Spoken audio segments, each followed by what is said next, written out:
Zubiko lehen harria jarrita dago, zein hobe bere izena eramango duena baino lan horretarako Frank Gehry bera.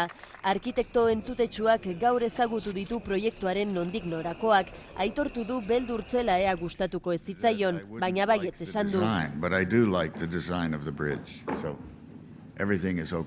Ordezkaritza politiko zabala izan da ekitaldian, denek goraipatu nahi izan dute Gehryren ekarpena Bilboko eraldaketan. Será un recuerdo imborrable para nosotros, aunque todavía espero que podamos contar con alguna cosa más suya. Eta noski argi utzi dute Zorrotzaurreko proiektua apusturik handiena dela. El primer puente que hacemos en la nueva urbanización de esta península, el que une Deusto con su antigua ribera.